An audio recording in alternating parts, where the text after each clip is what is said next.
안녕하세요 여러분, 재테크하는 월급쟁이입니다. 이번 정부에서의 부동산 가격 하락, MB 정부 보면 답이 보인다. 궁금증 문의는 아래 메일로 주시기 바랍니다. 모든 투자의 책임은 본인에게 주어지며 본 내용은 투자의 참고자료로만 활용하시기 바랍니다. 제가 빅데이터를 분석을 해보니 지금 상황이 이명박 MB 정부 때와 좀 많이 흡사한 것 같습니다.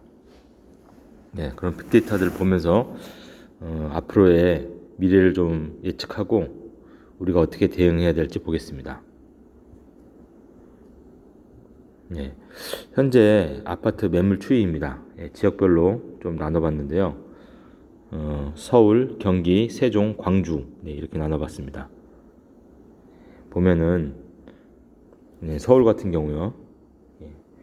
매물이 파란색이 매매 매물입니다. 매매 매물이 일시적으로 하락하다가 다시 증가하고 있죠. 경기도 일시적인 하락 후 다시 증가하고 있고, 세종도 비슷한 형상, 그렇죠? 광주도 좀 다 비슷한 형상을 나타내고 있습니다. 그런데 주황색이 지금 전세인데요. 전세가 좀 많이 이렇게 줄어들고 있죠. 이 얘기는 월세가 일부 전세로 좀 돌아서면서 월세도 줄어들고 있죠. 월세 계약과 전세 계약이 되고 있으면서 대부분 다 매매로 돌린다는 얘기입니다. 이렇게 되면 앞으로 매물이 많이 쌓이게 되겠죠. 많이 쌓이게 되면 아파트 가격 하락은 불가피하게 발생할 수밖에 없습니다.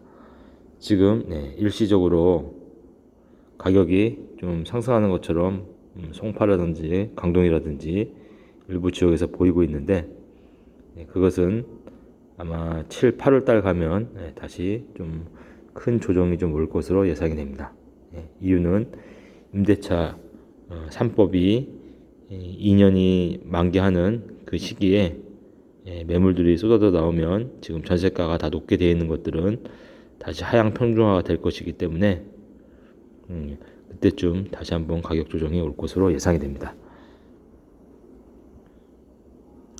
미분양 가구 수를 봐도 지금 서울 같은 경우 또 전국을 좀 보면은 전국적으로는 지금 75,438 이게 지금 3월달, 4월달 좀 계속 증가를 해서 아마 7월 이전에는 10만 가구는 거뜬하게 좀 넘어갈 것으로 예상이 됩니다. 서울 같은 경우도 996에서 2,000까지 2배가 증가했죠. 그리고 인천 같은 경우도 거의 3,000, 경기가 8,000에서 7,200으로 소폭 줄어들었지만 전국적으로는 계속 증가하는 추세를 지금 나타내고 있습니다. 미분양 물량이 이렇게 증가를 하게 되면 아파트 가격은 떨어질 수밖에 없습니다. 주택가격 심리 변화를 보면 지금 일부 지역, 서울에서 주택가격 심리지수가 매수 우위 지수가 거의 뭐 20까지 갔다가, 그죠? 20까지 갔다가 지금 다시 28까지 이렇게 올라갔습니다.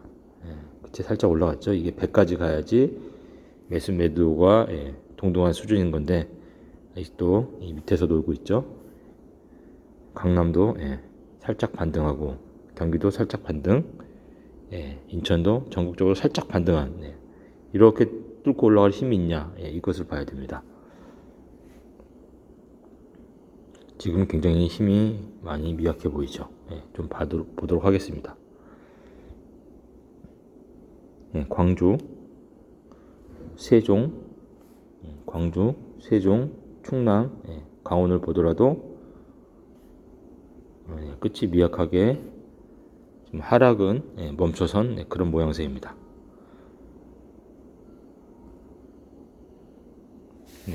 그리고 지역별 주택 구입 부담 지수라는 것을 좀 보도록 하겠습니다. 보면 주택 구입 부담 지수, 서울 같은 경우, 이게 서울이죠.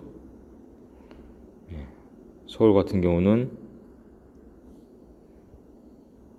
네, 보시면 아시겠지만 214까지 갔다가 지금 198입니다. 예.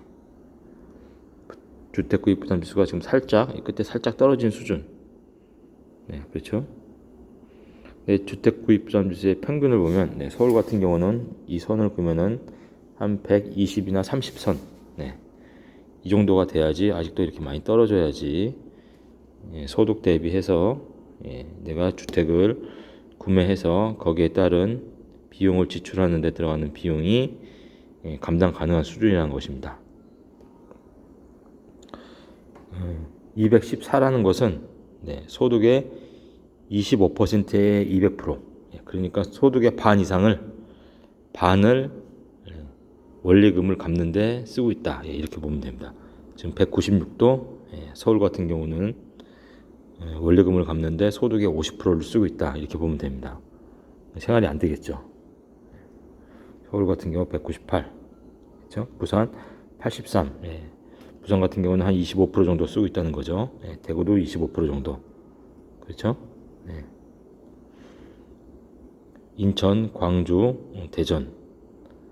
예. 광주 같은 경우는 약 한 12.5% 쓰고 있다는 거죠. 그것을 의미합니다. 그러니까 서울이 너무 집값이 많이 올라가 있는 상태라는 것을 나타내고 있습니다. 이게 한 120 정도, 130까지 떨어질 때를 기다려야 됩니다.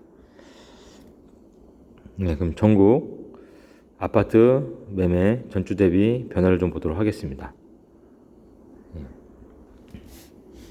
전국은 전주 대비 마이너스 0.25%, 매매는 하락이고 전세가 마이너스 1.09%, 서울 매매는 마이너스 0.26%죠. 서울 같은 경우는 다시 낙폭이 좀 증가됐죠. 마이너스 0.19에서 마이너스 0.26으로, 그렇죠? 전세 마이너스 0.27에서 마이너스 0.24. 감소폭은 소폭 줄어들었습니다. 다시 전국 5개 광역시 서울이 다시 이렇게 꺾이는 모양이 나왔죠. 제 예상은 뭐 한 이런 식으로 좀 더 갈 것으로 예상이 됩니다. 이게 적어도 3분기까지는 이런 식으로 우하향으로 갈 것으로 예상이 됩니다. 전국 시도별 아파트 매매 가격 주간 변동률 가장 큰 곳이 대구, 경기, 대전. 네. 매매 서울 전주 대비 마이너스 0.26, 전주 대비해서 마이너스 0.26입니다. 지난주보다 더 하락폭이 커졌죠. 서울 지금 4주 차를 보면 마이너스 0.26, 마이너스 0.24, 마이너스 0.19, 마이너스 0.26, 약 마이너스 0.25선에서 왔다 갔다 하면서 움직이고 있다. 강북이 마이너스 0.56 가장 크죠. 그리고 경기 인천을 보면 경기 인천 같은 경우도 경기는 마이너스 0.68, 마이너스 0.35, 마이너스 0.41, 마이너스 0.26, 마이너스 0.35, 약 한 마이너스 0.4선에서 왔다 갔다 하면서 움직이고 있죠. 아직도 하락폭이 멈추지 않고 있습니다. 그중에서 특히 일산 서구, 일산 동구가 가장 낙폭이 큽니다. 그리고 수원 권선, 의왕, 남양주 이 순입니다. 전세가 전세 가격 전주 대비 마이너스 0.19% 하락됐다. 전세 가격이 하락폭이 커지다가 다소 완화됐는데 이 전세가가 이렇게 플러스로 좀 가기는 힘들어 보이고 아마 이쯤에서 이렇게, 왜냐면 이제 임대차 입법 만료되는 것들, 전세가 높게 계약된 것들이 나오기 때문에 살짝 이런 모습을 가다가 다시 이렇게 올라가야 되겠죠. 이런 식이 될 것으로 예상이 됩니다. 전국 시도별 아파트 전세 가격 주간 변동률이 가장 큰 곳은 대구, 울산, 인천입니다. 전세 서울 전세 가격 변동률 마이너스 0.23, 하락폭이 마이너스 0.23입니다. 특히 하락폭이 큰 곳이 도봉, 광진 마이너스 0.84, 마이너스 0.64입니다. 경기 인천, 경기는 마이너스 0.24, 인천은 마이너스 0.25. 특히 하락폭이 큰 곳이 전세는 안산 상록구 마이너스 1.16, 양주, 일산 동구 서구 요항. 매매가 하락폭이 큰 곳이 전세가 하락폭도 큰 것을 알 수 있습니다. 매수자 매도자 종합지수입니다. 서울이 27.6으로 여전히 매수자는 적고 매도자 문의가 많은 상태입니다. 서울 같은 경우는 약 20에서 30선에서 횡보를 거듭하면서 이렇게 움직이고 있습니다.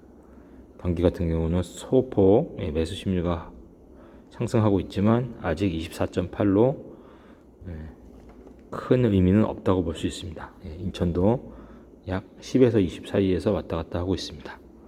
전국 5개 광역시도 20 언더에서 다 왔다 갔다 하고 있으니 매수 심리가 개선되지 않았습니다.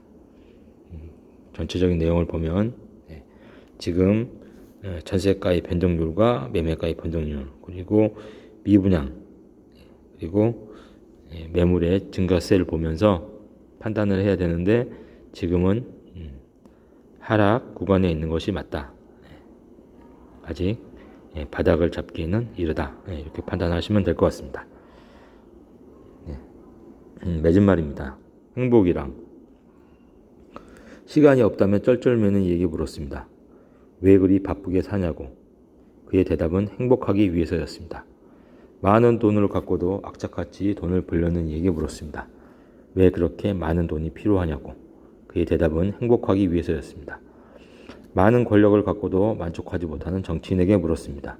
왜 그렇게 큰 권력이 필요하냐고. 그의 대답은 행복하기 위해서였습니다. 도대체 행복이 어떤 것이기에 모두들 행복하는지 궁금했습니다. 나이 지긋하신 철학자에게 행복이 뭐냐고 물었더니 그의 대답은 평생을 공부했지만 아직도 잘 모르겠다고 하였습니다. 많은 신도들로부터 추앙받는 목사님께 물었습니다. 그의 대답 역시 그걸 알기 위해 평생 기도했지만 아직도 응답이 없다고 하였습니다. 수십 개의 계열사 기업을 가진 대기업 회장에게 행복이 뭐냐고 물었더니 그의 대답도 그걸 알기 위해 평생 돈을 벌었지만 아직도 행복하지 않다고 하였습니다. 참으로 답답한 일이었습니다. 행복 찾기를 위해 많은 사람을 만났지만 해답을 찾지 못하고 돌아오던 길에 추운 길에서 적선을 기다리는 거린을 만났습니다. 폐 일어나고 행복이 뭐냐고 물었더니 그의 대답은 간단했습니다. 오늘 저녁 먹을 끼니와 잠잘 곳만 있으면 행복한 것 아니냐고 했습니다. 그렇습니다. 행복은 먼 곳에 있지도 않고 미래에 있지도 않고 돈으로 살 수도 있는 것도 아니고 훔쳐올 수 있는 것도 아닙니다. 다만 내 마음속에 있었습니다. 이제 행복하기 위해서 나의 행복관을 바꿔야 할 때입니다. 행복을 위해서는 돈, 권력, 명예, 지식이 필요한 게 아니라 자신이 행복하다고 하면 행복한 것입니다. 오늘 내용도 도움이 되셨다면 구독과 좋아요 부탁드립니다. 감사합니다.